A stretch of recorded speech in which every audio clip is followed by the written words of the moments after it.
그러면 철들은 거죠. 근데 우리 인생은 참 아버지 마음을 모르는 것 같아요. 그렇죠? 그래서 아버지를 멀리하고 미워하고 그리고 사는 인생들이 많은데, 여러분 아십니까? 기독교는 아버지와 아들의 스토리입니다. 여러분 아십니까? 오늘 아버지 날이라 제가 만들어낸 얘기 아닙니다. 네, 아닙니다. 전혀 아닙니다. 오늘 이 아버지 주일에 주시는 하나님의 말씀의 제목이 내 아버지가 곧 너희 아버지라. 그걸 여러분 믿으시나요? 네. 아멘이 나와 될 수 있으시기를 진짜 간절히 기도합니다. 저는 그게 기독교 복음이거든요. 그게 기독교 복음이거든요. 아버지와 아들의 사랑 이야기. 아버지가 아들을 사랑하고 아들이 아버지를 사랑하는 것. 그 가정 얼마나 행복하겠습니까? 아버지가 아들을 사랑하고 아들이 아버지를 사랑하는 것. 우리 오늘 본문이 그 아들이 말이죠, 이 땅에 오셔가지고 죽으셨다가 부활하셨습니다. 여러분, 부활하심을 통해서 이제 아버지께로 돌아가는 소식을 이렇게 당신의 제자들에게 전하는 그런 스토리이죠. 지난주 부활하신 예수와 첫 목격자, 우리 지난주에도 했는데 제가 재밌어서 한 번 더 할게요. 우리가 못 믿겠을 때 뭐라 그러죠? 네가 봤어? 너 본 적 있어? 네, 부활을 본 증인들이 있습니다. 여러분, 한 명? 아니요. 여러 명? 아니요. 수백 명이 있습니다. 수백 명.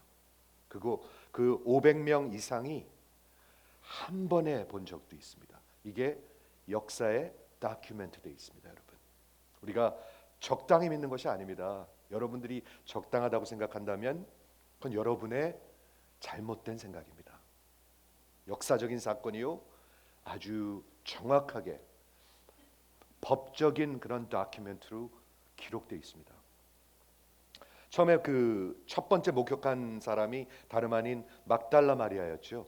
막달라 마리아, 제자들도 아니었고 베드로도 아니고 요한도 아니고 막달라 마리아라는 7 귀신을 우리 주님께서 쫓아주셨으니 그 은혜가 얼마나 컸겠습니까?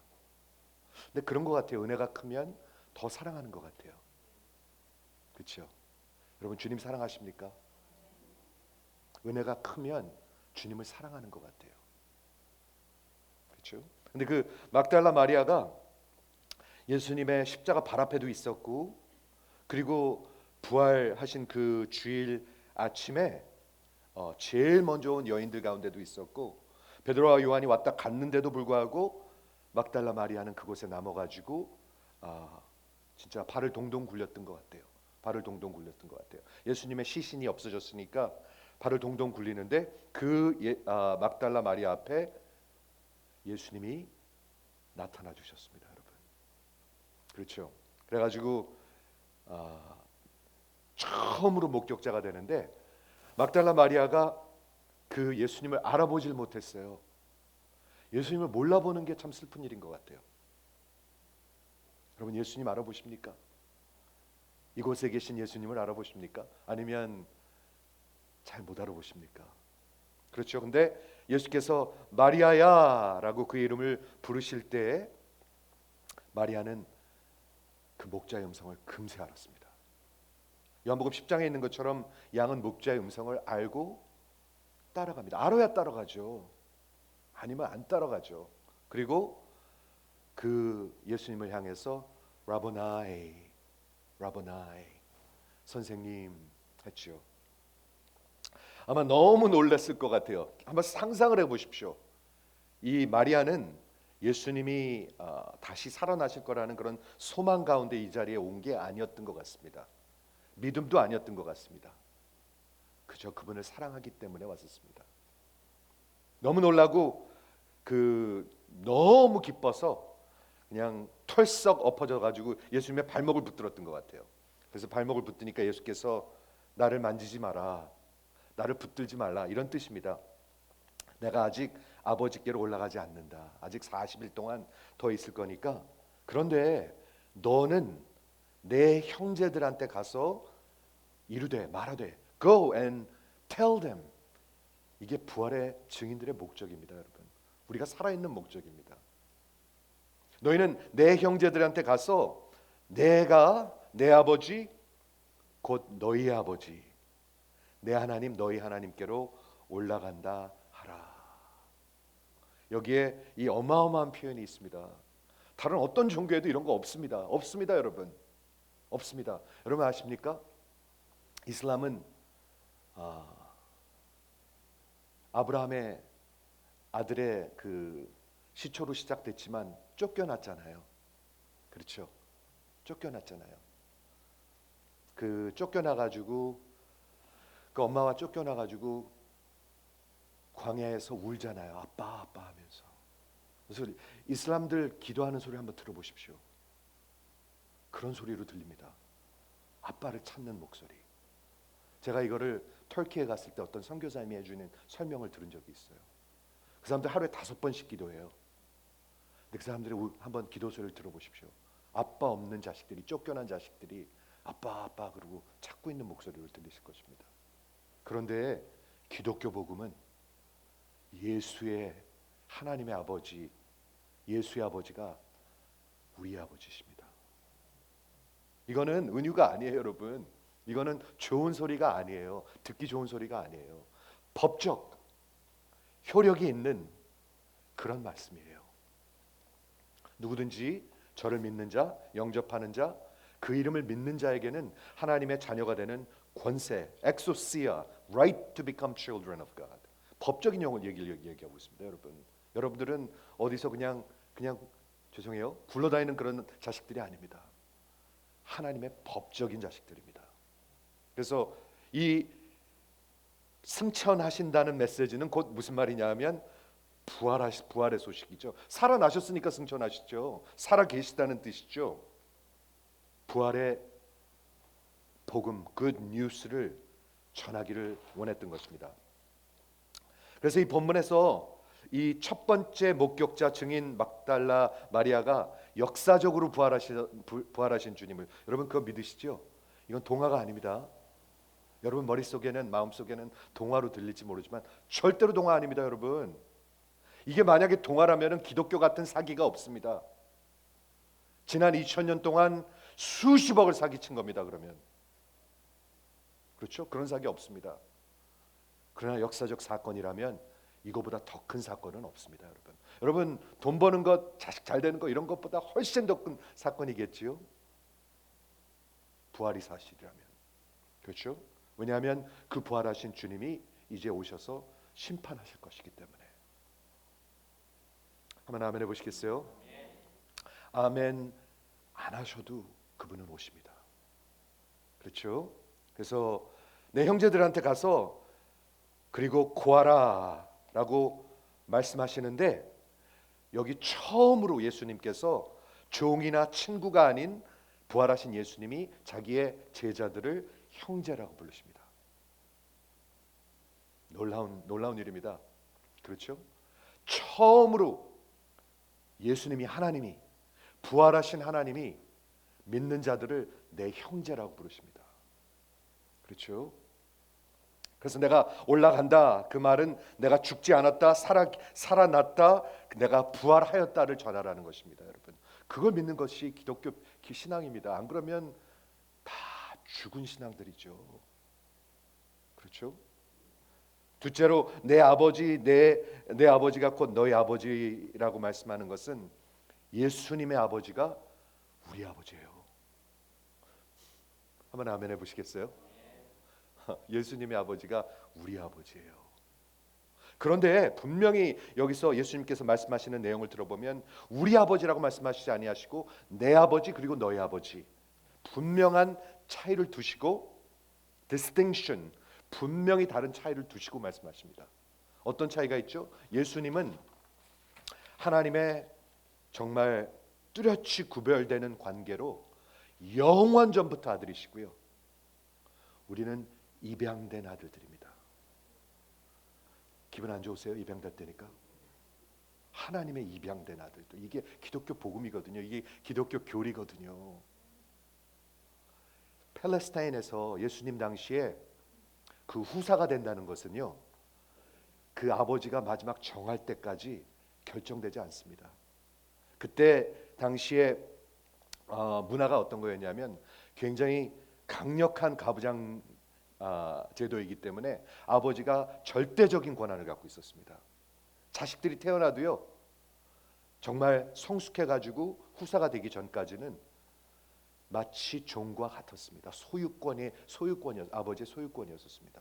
그런데 복음이 얘기하는 건 뭐냐면, 여러분을 그를 믿기만 하면, 영접하기만 하면 후사로 세워주신다는 것입니다. 기분 나쁠 일이 아닙니다, 여러분. 아닙니다. 매우 감격스러운 일입니다. 여기서 제가 매우 아주 특별한 곳으로 여러분을 한번 인도하고자 합니다. 어디냐면 구약의 마지막 절. 구약의 마지막이 어디죠? 말라기 4장. 말라기 4장이 6절까지 있는데 기가 막힌 말씀이 있습니다. 거기 한번 보도록 할까요? 여기 빈 무덤의 종교, 여러분,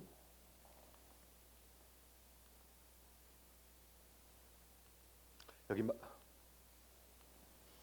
말라기 4장이 있습니다. 말라기 4장에 구약을 완전히 마무리하는 그 39권의 그 하나님의 어마어마한 말씀과 법도를 마지막 마무리하는 말이 어떤 말인지 한번 보도록 할까요?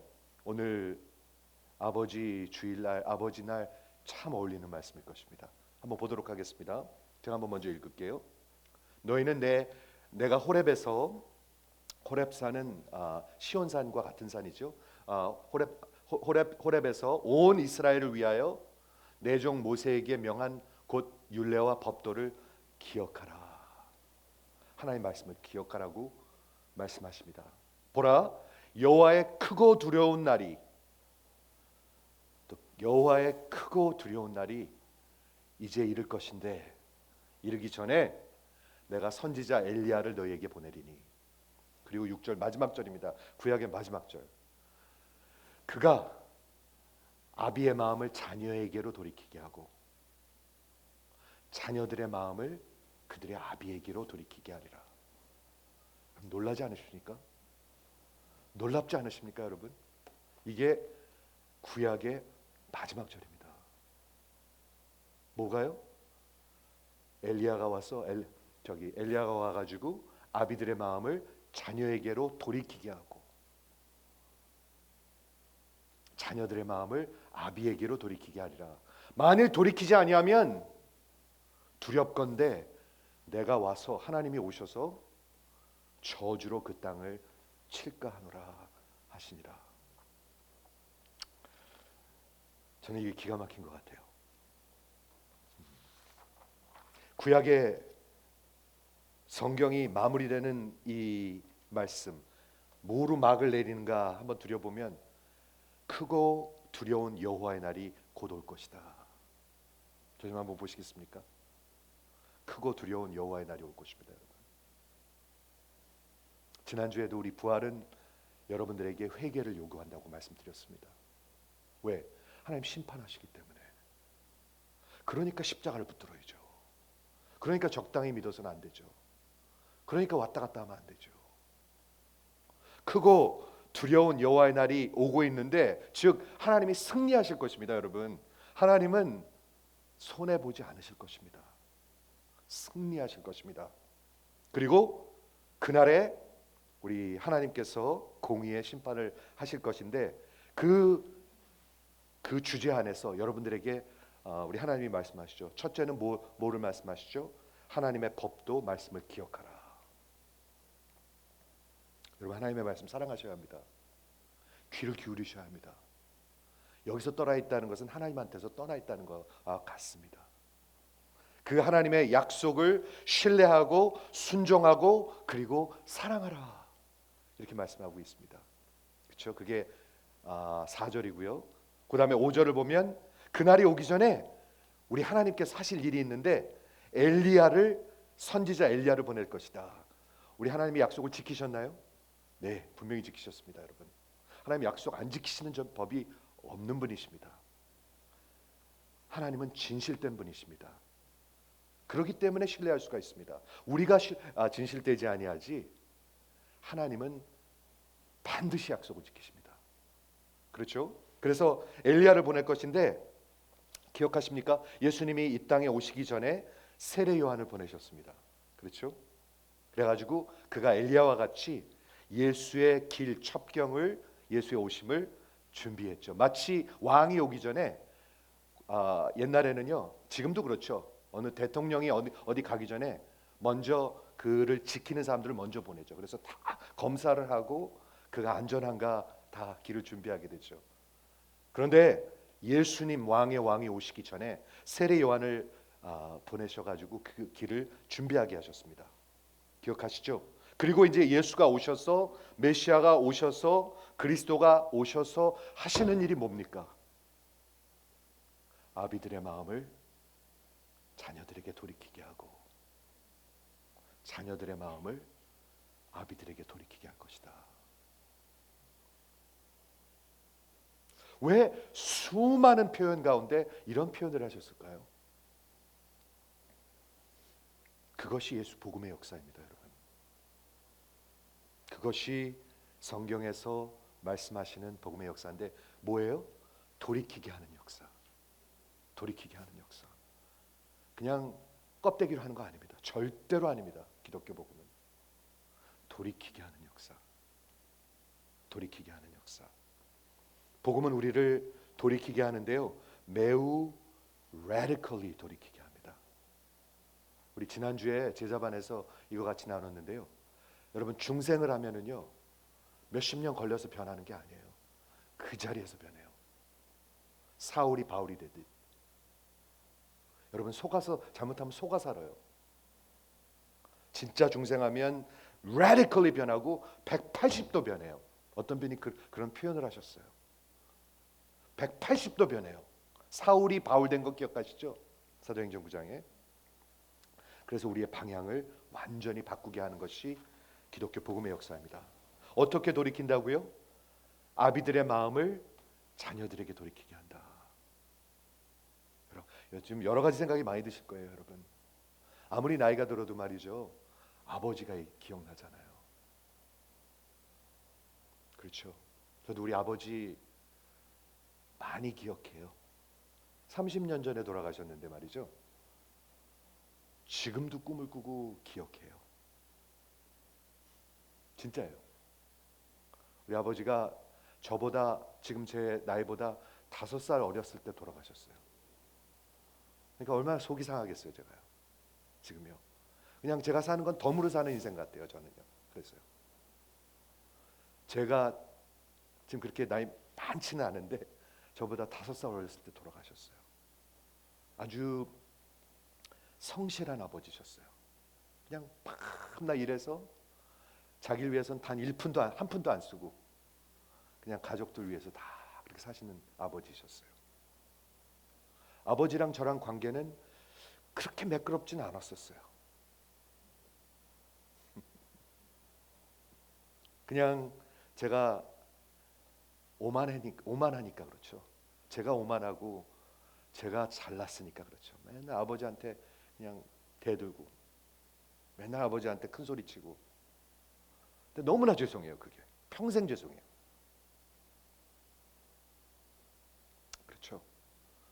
우리 자식들의 마음을 아비에게 돌이키게 하는 게 복음의 역사입니다, 여러분. 그렇죠? 아비들의 마음이 왜 돌이켜야 할까요? 자녀로부터 왜 돌이켜야 할까요? 아마 자녀로부터 돌아서 있는 것 같아요. 멀리 있고 떨어져 있고 자녀들의 마음과 다른 곳에 있는 것 같아요. 그래서 이 세대를 많은 사람들이 orphan generation, 고아들의 제너레이션이라고 불러요. 수십만의 고아들이 있어요. 집에 아버지가 있는데도 고아예요. 관심이 없으니까, 아무 관계가 없으니까. 그렇죠? 근데 이 복음의 역사가 뭐예요?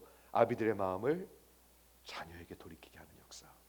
두 번째, 자녀들의 마음을 아비에게 돌이키는 역사. 우리 자녀들의 마음이 아비들을 향해서 어떤 줄 아십니까? 싸해요. 아예 그냥 끊고 살라고 그래요. 끊고. 그렇죠? 자녀들의 마음이 멀리 있고 어떤 대화도 없고, 그리고 무관심하고 쓰고, 그리고 그렇죠? 그리고 분노로 차 있어요. 자녀들의 마음이. 그거 아십니까? 제가 좀 이따 말씀드릴 건데요. 자녀들이 아비를 향한 분노의 마음은 전 세계적인 팬데믹입니다. 아셨습니까? 그거는요, 한국 사람 이슈가 아니고요. 그거는 아프리카 사람들 이슈가 아니고요. 그거는 어느 민족의 이슈가 아니고요. 요즘 그런 게 아니고요. 항상 그렇습니다. 팬데믹 중에 팬데믹입니다. 그게 아비를 미워하는 것. 그렇죠? 형편없이 그 관계들이 깨어져 있습니다. 제가 여러 번 이 책을 소개하고 이 영화를 소개했는데 언제 한번 보세요. Case for Christ라는 책도 있고 영화도 있는데 진짜 좋은 영화입니다. 전 한 4번쯤 봤어요. 좀 좋은 영화라서 4번쯤 봤어요. 리 스트로볼이라는, 이건 based on true story. 진짜 리 스트로볼이라는 무신론자가 있었습니다. 스캡틱. 그가 어떤 사람이었냐면 시카고 트리뷴이라는 그런 신문사, 큰 신문사의 leading journalist, 아주 똑똑한 사람이었었습니다. 브라운 대학의 법대를 나온 변호사 공부를 완전히 맞춘 그런 journalist. 그러니까 신문에 기사를 쓸 때 아무나 쓸 수 없잖아요. 그렇죠? 그가 늘 하는 얘기가 뭔지 아십니까? I only believe in fact, fact, fact. 그 영화에서 계속 얘기합니다. 그런데 이 영화에서 말이죠, 이 리스트로볼이 부활의 사건을 리서치해가지고 부활의 사건이 완전히 거짓이고 조작된 것이라는 것을 증명하기 위해서 자기의 인생을 겁니다. 그런 사람들 여러분 많습니다. 여러분 역사에 보면은. 그렇죠?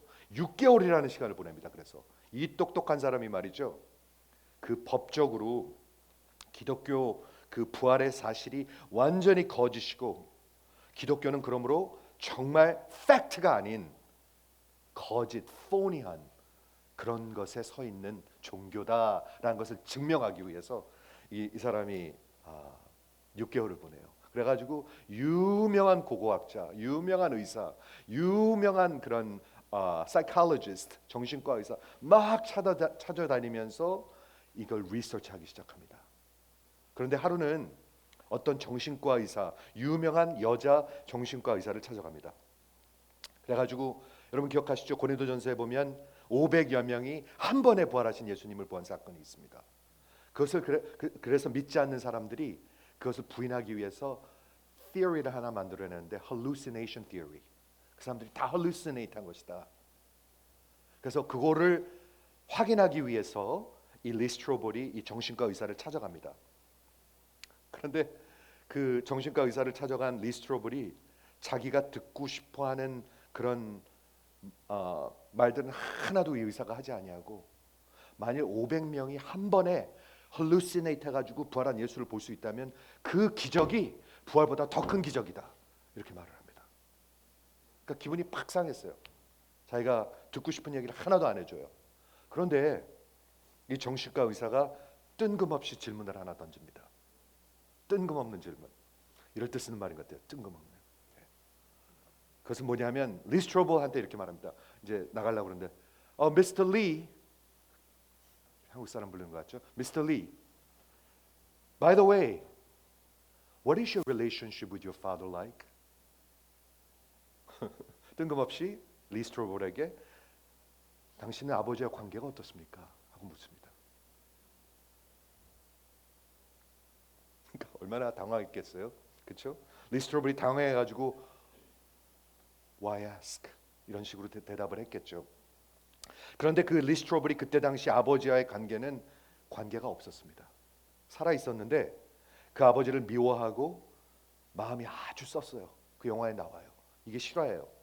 그리고 원망하고 아버지랑 아무 상관없이 그냥 끊고 살아가려고 그러는 그런 상태였거든요. 그래서 리스트로브에게 그 정신과 의사가 질문을 하니까 리스트로블이 what do you ask? 그러니까 그 의사가 대답을 합니다. 이거 아십니까? 당신과 같이 무신론자들 스캡틱들은 역사의 가장 유명한 무신론자들 스캡틱들 프로이드, 니체, 융 이런 사람들이 공통점이 있습니다. 그 공통점이 뭔지 아십니까? 저들이 어렸을 때 아버지를 일찍 잃었거나 아니면 그 아버지가 알코홀릭으로 집에서 abusive한 아버지들 밑에서 자란 사람들입니다. 그렇게 말을 하는 거예요. 그리고 그 정신과 의사는 그것을 부르는 우리 clinical psychology에서 부르는 term인데 그걸 뭐라고 그러냐면 father's wound, 아버지 상처, father's wound라고 부릅니다. 이게 정신과에 있대요. father's wound. 사람들은 왜 회의적이 되고 냉소적이 될까요, 여러분? 여러분 왜 회의적인 사람이 될까요? cynical해질까요? 왜 skeptical해질까요? 뭐든지 부정적이 될까요? 어디서부터 오는 걸까요, 그거는요? 그렇죠? 왜 회의적이고 냉소적하게 되며 마음에 신뢰할 수가 없는 사람이 될까요? 누굴 신뢰를 하지 못해요. 왜 그런 사람들이 돼갈까요? 그렇죠? 제가 지난 30년 동안 미니스트리를 하면서 체험한 게 있는데요. 이 아버지 상처는 전 세계에 있습니다. 전 세계에 있습니다. 물론 미국에 있는 우리 교포들 사이에도 있고요. 뉴욕에도 있고요. 그리고 한인들도 그럴 뿐만 아니라 백인들도 있고 흑인들도 있습니다. 제가 여러 번 나눴습니다. 한국에 가봐도 있고요. 필리핀에 가도 제가 봤습니다. 필리핀에 가서 우리 롤라 사역을 10년 동안 했습니다. 10년. 목사들이 그거를 갖고 안고 삽니다. 목사들이. 사모님들이 안고 삽니다. 유럽에 가도 있더라고요. 그리고 아프리카에 가서는 수도 없이 봤어요. 수도 없이요. 그리고 우리 2세들 가운데도 있고 I'm sure 1세들 가운데도 있을 것입니다. 그냥 묻고 살아가는 것 평생 묻고 살아가는 것. 이 father son issue는 아버지와 아들 이슈는 어떤 민족에 특정된 게 아니고요. 문화의 페노메논이 아니고요. 어떤 local problem이 아니에요. 잘 들어보세요. 이것은 이 모든 것을 넘어선 깊은 이슈입니다. 깊은 이슈. 아십니까? 모든 관계를 깨뜨리고 우리의 heart를 완전히 broken하게 만들어 버리는 거예요. 여러분 아십니까? 우리 heart가 broken heart라는 말 쓰죠. broken heart가 됩니다, 우리가. 그렇죠? 이 이슈는 실로 팬데믹한 것입니다. 여러분 팬데믹 너무 두려워하지 마세요. 이게 진짜 팬데믹이에요. 이거는 1년 반의 팬데믹이 아니라 수천 년 동안의 팬데믹이에요. 이 문제는 매우 강력하게 모든 것을 깨어버리는데 모든 관계를 깨어버립니다. 모든 관계. 이것은 모든 사람들의 마음을 그런 모든 관계를 깨어버리는 죄의 이슈입니다. 죄의 이슈. 여러분 아십니까? 이게 어떤 로컬 프로블럼이 아닙니다. 민족적 프로블럼이 아닙니다. 아닙니다. 우리 인간이 피 속에 뼈 속에 갖고 태어난 평생 안고 그리고 종노릇하면서 살아가야 되는 죄악의 이슈입니다. 여러분 다 여러분 그거 갖고 태어났습니다. 그래서 항상 대적하고 그리고 순종하지 못하고 그리고 냉소적이고 비판적이고 그렇게 반항하는 거예요. 우리 인간들은요. 이 죄는 모든 관계를 깨어놓습니다. 무섭습니다. 이거 진짜. 아버지와 아들의 관계를 깨놓고요. 남편과 아내의 관계를 깨놓고요. 내 이웃과 관계를 깨놓고요. 정말 나와 나의 관계도 깨어놓습니다. 나를 미워하고요. 나를 피해자로 생각하고 그리고 인정받지 못하는 사람으로 생각하고 나를 학대하고 나를 정말 못살게 구는 모든 관계를 깨놓는 것이 여러분 죄악의 문제입니다. 이것이 해결되지 않으면 여러분 평생 그거 안고 사는 겁니다. 그런데 그 가운데 가장 치명적인 파손이 뭐냐면, 데미지가 뭐냐면, 이 죄악은 내 영원한 아버지와의 관계를 끊어놓습니다. 여러분 생각해 보십시오. 그 관계가 끊어졌는데 무슨 관계는 제대로 되겠습니까? 한번 생각을 해 보십시오. 생명의 근원이 되시고 생명의 내 분천이 되시는 그분과의 관계가 끊어졌는데 누구랑은 잘하겠습니까? 누구랑? 남편이랑 잘하겠습니까? 자식이랑은 잘하겠습니까? 우리는 이 죄 가운데 하나님을 미워합니다. 성경이 그렇게 표현하고 있죠. 여러분 너무 좋은 사람으로 생각하지 마세요. 여러분을요. 우리 하나님을 원수로 생각합니다. 리 스트로블만 그런 게 아니에요, 여러분. 아니에요. 실은 우리는 그 아버지 하나님과 매우 멀리 떠나 있습니다. 이미 아무 대화도 없습니다. 그리고 그분을 향해서 마음이 씁니다. 그리고 미워합니다. 그렇게 태어났고 그렇게 종살이 하다가 그렇게 끝나는 것입니다.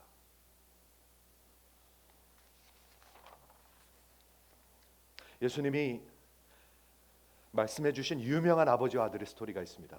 여러분 너무나 잘 아는 스토리죠. 누가복음 15장에 있는 그 탕자의 이야기입니다. 저는 이 스토리 너무 좋아해요.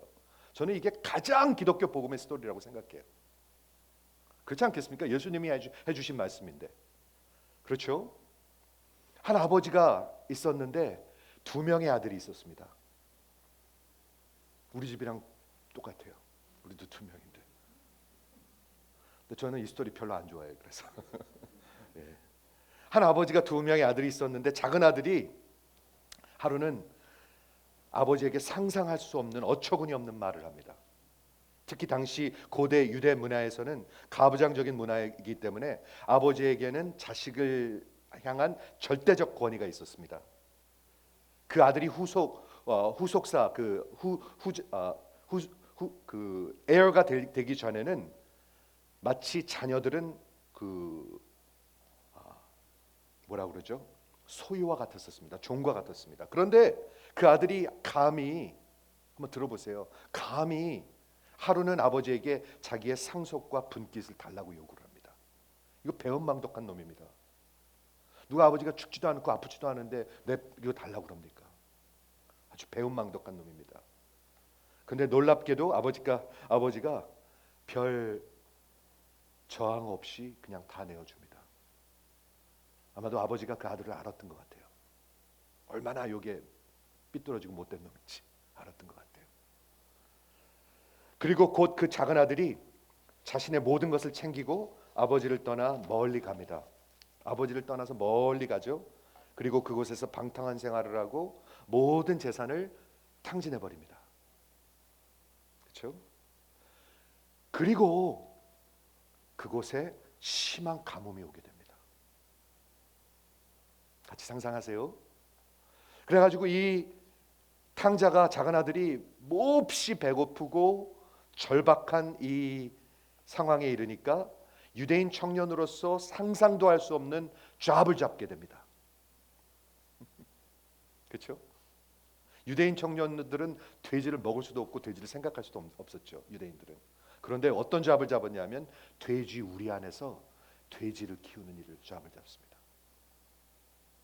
이것은 이 아들이 얼마나 절박한 상황까지, 가장 밑바닥까지, 바닥의 바닥까지 내려온 것을 설명해 주시는 거죠, 예수님이. 그런데 더 내려갑니다. 어떻게 더 내려가냐면 그가 얼마나 배가 고팠든지 그 배를 채우기 위해서 돼지가 먹는 주엄을 그 배를 채우려 합니다. 돼지 주엄 보신 적 있으십니까? 한번 상상하세요. 그냥 남은 거 다 집어넣어 가지고 끓이는 게 그 돼지 주엄입니다. 수박 씨도 들어가고요, 참외 속도 들어가고요, 그리고 뭐 김치도 들어가고요, 밥도 들어가고요, 신 것도 다 들어갑니다. 그거를 막 끓여서 그냥 돼지들한테 줍니다. 근데 얼마나 이 사람이 급했든지 얼마나 절박했든지 그것으로 배를 채우려고 하죠. 더 이상은 내려갈 데가 없어요. 더 이상은 이젠 내려갈 데가 없어요. 근데 바로 그곳에서 잘 들어보세요. 돌이키는 기적의 역사가 일어납니다. 이게 기독교 복음의 역사거든요. 돌이키는 역사가 진심으로 돌이킵니다. 그때 그냥 껍데기로가 아니라 진심으로 돌이키는데 이렇게 적혀 있습니다. 본문을 한번 볼까요? 저가 돼지 먹는 주엄의 열매로 배를 채우고자 하되 주는 자가 없더라. 그것도 주는 자가 없었어요. 우리 세상이 그래요, 그렇죠? 세상 그렇습니다. 근데 여기 이제 기적의 역사, 그가 스스로 돌이켜. 이게 어마어마한 말입니다, 여러분.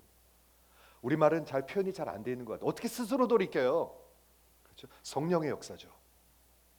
영어 성경에 보면 이렇게 적혀 있습니다. When he came to himself, when he came to senses. 즉 아버지 떠난 사람들은 정신 나간 사람같이 산다는 얘기죠. When he came to himself, 스스로 돌이켜 생각하는 것 좀 보세요. 내 아버지에게는 양식이 풍족한 품꾼이 얼마나 많은고. 나는 여기서 줄여서 죽는구나. 내가 일어나서 아버지께로 가서 이르기를 아버지, 내가 하늘과 아버지께 죄를 얻었사오니 지금부터는 아버지 아들이라 일컬음을 감당치 못하겠나이다. 나를 품꾼의 하나로 보소서 하리라 하고. 여기 돌이키는 역사입니다. 이게 무슨 일이 일어났죠? 돌이키는 역사가 일어나니까, 성령의 역사가 일어나니까 자식의 마음이 아버지로 향하기 시작했습니다. 그런 역사가 일어납니다. 자식의 마음이 아버지를 기억하게 합니다. 우리 아버지 집에 가면 종들도 이렇게 풍성한데 나는 여기서 죽는구나. 돌이키는 역사가 일어나면은요, 아버지가 보고 내가 보여요. 그래야 진짜로 변해요. 이건 너무너무나 복음적이고 신학적이에요. 성령의 역사가 일어나면 아버지가 보여요. 그리고 아버지를 보고 나를 봐야 내가 여기서 진짜 죽었구나, 망했구나, 내가 바보구나, 나는 지금 돼지 우리 안에서 살고 있구나를 보게 되는 거예요. 여러분. 그리고 내가 돌아가야겠다. 내가 돌아가야겠다. 내가 진정으로 회개해야 되겠다 라는 마음이 드는 거예요. 그게 진정한 돌이킴이에요. 그렇죠? 그래서 어떻게 했어요? 20절에 보니까 그가 일어나서 아버지께로 돌아가니라. 이게 돌이키는 역사예요. 아버지께로 돌아가니라. 그런데 아직도 상고가 먼데, 거리가 멀리 있는데 아버지가 그 아들을 알아봐요. 여러분, 어떻게 알아봤을까요? 밤낮으로 아마 기다리고 있었던 것 같아요. 밤낮으로 언제 오나 사방을 쳐다보면서. 그렇죠? 저를 보고 측은히 여겨 달려가 목을 안고 입을 맞추니, 이렇게 기록되어 있습니다. 아들이 아버지께로 돌아옵니다, 여러분. 그리고 아버지와 아들이 재결합합니다. Reunite. 그렇죠? 그 아버지와 아들이 하나가 됩니다. 다시 reconcile. 그 아버지와 아들의 관계가 회복됩니다. 근데 이건 회복이 아닌 것 같아요. 먼저도 별로였거든요. 그런데 완전히 새로운 관계가 시작됩니다. 그렇죠? 그게 돌이키는 복음의 역사입니다, 여러분. 먼저 별로였었어요. 아버지를 별로로 생각했던 것 같아요. 그러니까 멀리 재산 챙겨갖고 도망가죠. 그런데 돌아와서 전보다 다른 그런 완전히 새로운 관계가 시작되는 것이 복음의 역사입니다, 여러분. 아버지를 한번 생각해 볼까요? 아버지의 반응을요. 여기 제가 다 적지 못했네요. 제가 읽어드릴게요. 이에 일어나서 아버지께로 돌아가니라. 아직 상고가 먼데 아버지가 저를 멀리서 보고, 저 좀 한번 상상해 보세요. 그를 불쌍히 여겨. 여러분, 아버지는 여러분을 불쌍히 여기십니다. Compassion, filled with compassion. 기억하시죠? 우리 구약 하나님의 속성 공부할 때 하나님은 긍휼히 여기시는 분이십니다. 그렇기 때문에 우리는 살아있는 것입니다. 그렇기 때문에 돌이키는 역사도 있는 것입니다. 그렇기 때문에 여러분 회개하라고 얘기도 하시는 것입니다. 안 그러면 얘기할 필요도 없잖아요. 그래서 측은히 여기서 달려갑니다. 한번 상상해 보십시오. 슬로우 모션으로 달려갑니다. 달려가서 목을 안고 슬로우 모션으로 입을 맞추고 아들이 고백하죠. 빨리 아버지 내가 잘못했어요. 하나님과 하늘과 아버지께 죄를 지었어요. 여러분 돌이키면 이런 고백들이 나와요. 하나님과 아버지께 죄를 졌어요. 지금부터는 아버지 아들이라 일컬음을 감당치 못하겠어요. 그냥 종이 하나로 써주세요. 말 끝나기도 전에 아버지가 종들에게 말합니다. 듣는 둥 마는 둥 제일 좋은 옷을 가져와서 이 아들에게 입혀라. 그리고 손에 가락지를 끼워줘라. 발에 신발을 신겨라. 아마 신발도 없이 거지같이 돌아온 것 같아요. 거지같이요. 머리는 감았을까요? 얼마나 더러웠겠어요. 돼지 그 우리가 막 저기 그 주엄들이 막 몸에 썩은 내가 나는 아들을 확 껴안아 버리면서 말이죠. 달려가서 제일 좋은 옷 입히고 가락지 끼워주고 신발 신기고 이게 뭐죠? 아들의 그 위치를 바로 회복시켜 주시는 거예요. 누가 제일 좋은 옷을 입겠습니까? 집에서 아들이 입죠. 누가 가락지를 끼겠습니까? 이 진짜 내 아들 언약이잖아요, 이거는요. 신발을 누가 종들은 신발 못 신어요. 아들로 바로 회복시켜 주시고 그리고 살찐 송아지를 끌어다가 잡으라. 우리가 먹고 즐기자. 너무 기쁜 거예요. 지금 아버지가 신났어요. 정말 신났어요. 아주 신나셨어요. 왜? 내 아들이 죽었다가 다시 살아났으며 부활했다는 얘기인가요? 내 아들을 잃었다가 다시 얻어노라. 자, 즐거워하라. 이것이 돌이키는 역사입니다, 여러분. 우리 주님이 해주신, 우리 주님이 말씀해 주신 아들의 마음이 부모에게 돌이키는 역사입니다.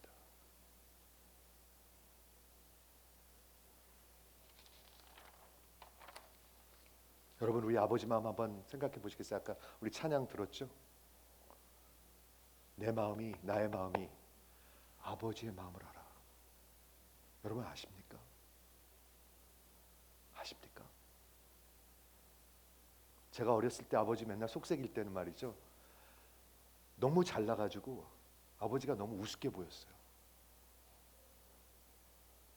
영어도 못하고 말이야.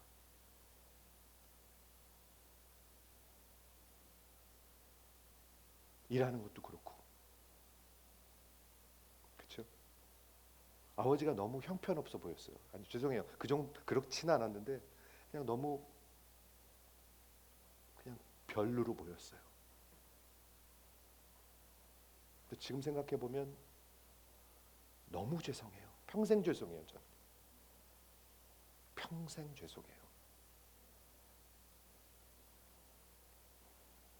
그런 아들이 돌아왔는데도 불구하고 저를 불쌍히 여겨가지고 말이죠. 달려가십니다. 그 아들한테. 그 더러웠을 거 아니에요. 더러운 아들한테 달려가서 목을 안고 입을 맞추고 제일 좋은 옷 꺼내다 입히고 손에 가락지 끼워주고 발에 신발 신겨주고 살찐 송아지 잡고.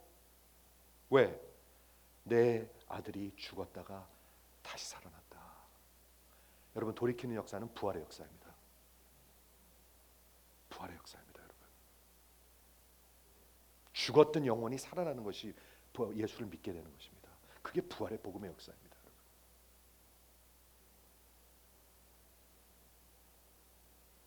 예수님이 누가복음 15장을 마무리하면서 이렇게 말씀하십니다.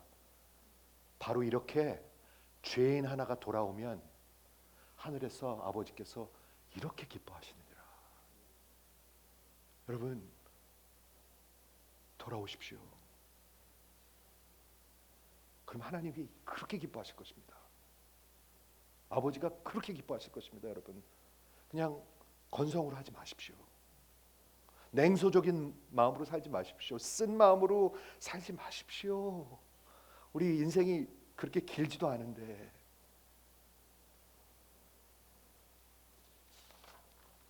말씀을 마무리하도록 하겠습니다. 우리 주님께서 요한복음 20장에 내가 내 아버지께 너희 아버지께 이제 돌아간다. 부활하신 주님이 아버지께로 돌아가세요. 한번 상상해 보시겠어요? 누가복음 15장이 저렇다면 예수님이 돌아오셨을 때 어땠을까요? 한번 상상해 보시겠어요? 뉴욕 자이언츠가 슈퍼볼 이기면 뉴욕 난리 나죠. 막 그 뭐죠? 뿌리는 거. 그 정도였겠어요? 천국에서요? 한번 상상을 해 보십시오. 근데 부활하신 우리 주님이 승리하시고 아버지께로 돌아가십니다. 이제 돌아가셨습니다. 여러분들도 돌아가셔야죠. 그런데 그 아버지께로 집으로 돌아가려면 반드시 가야 하는 길이 있습니다. 그 길은 하나입니다. 잘 들으십시오. 그 길은 하나입니다. 다른 길로는 절대로 갈 수 없는 길. 절대로 못 갑니다, 여러분. 속지 마세요. 그 누가 뭐래도 속지 마세요. 예수님이 말씀하신 길입니다. 그 길은 오직 예수입니다. 여러분들의 열심이 아닙니다. 여러분들 헌금 좀 해서 되는 거 아닙니다. 직분 절대로 안 됩니다. 그거 가지고는. 목사도 안 됩니다. 선교사도 안 됩니다. 그거 가지고는. 오직 예수. 그 아들을 통해서 여러분들이 아들이 되는 겁니다. 그 아들만을 통해서 여러분들이 아들이 되는 겁니다. 아들이 돼야, 부활해야 집으로 갈 수가 있습니다. 아버지께로 갈 수가 있습니다. 요한복음에 이렇게 적혀 있죠.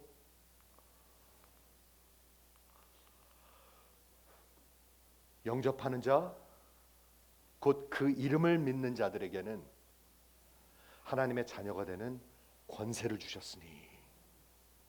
여러분, 그 예수의 이름 머릿속으로 믿는 거 아니에요. 그건요.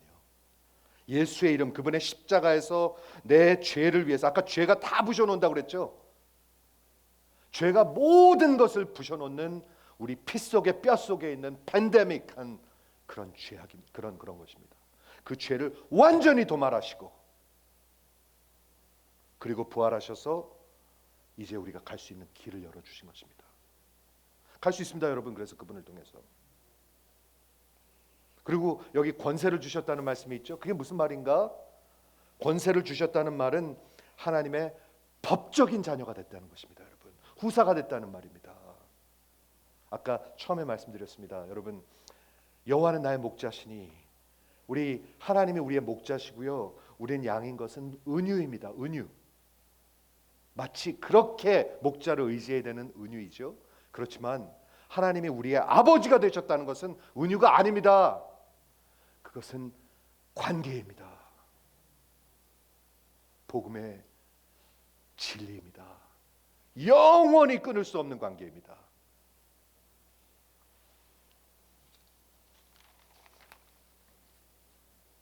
사랑하는 성도 여러분, 예수만이 생명의 길입니다. 오늘 아버지 날인데요, 그렇죠? 예수만이 아버지께로 돌아가는 길이고, 예수만이 집으로 가는 길이고, 그 아버지는 밤낮으로 우리를 기다리고 계십니다. 밤낮으로.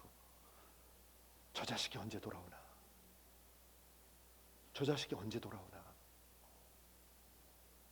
오늘 그 아버지 앞에 마음을 돌이키시기 바랍니다. 여러분, come to senses. 그렇죠? 나의 마음이 아버지의 마음을 알아. 예수가 오시면 아비들의 마음이 자녀로 돌이키게 될 것입니다, 여러분. 그리고 떠났던 얼어붙었던 자녀들의 마음이 아버지께로 돌아갈 것입니다. 사랑하는 성도 여러분, 그 일이 없이 우리가 우리 아버지 사랑할 수 있나요? 우리를 그렇게 함부로 했든 그렇게 생각하죠. 우리한테 그렇게 무관심했던 아버지를 사랑할 수 있나요? 그 일이 없이 우리가 자녀들은 사랑할 수 있나요? 그 일이 없이 아내는 사랑할 수 있나요? 아무도 사랑 못합니다, 여러분. 아무도 못합니다. 그냥 냉소적인 사람으로 이 인생 끝내는 것입니다. 그냥 시니컬한 사람으로 끝내는 것입니다. 스캡틱으로 끝내는 것입니다. 아무도 신뢰하지 못합니다. 그래서 내 아들이 죽었다 다시 살아났다 하면서 아버지가 좋아하시죠? 부활의 메시지입니다, 여러분. 기독교는 부활의 메시지. 그리고 기독교는 부활의 역사입니다. 다시 살아나는 역사. 부활하신 주님이 아버지께로 돌아가셨듯이 부활하신 성도들이, 아들들이, 딸들이 아버지께로 돌아가는 것입니다, 여러분. 오늘 좋은 날입니다. 돌이키시는 역사가 여러분의 인생에 있기를 주의 이름으로 축원을 드립니다. 기도하겠습니다.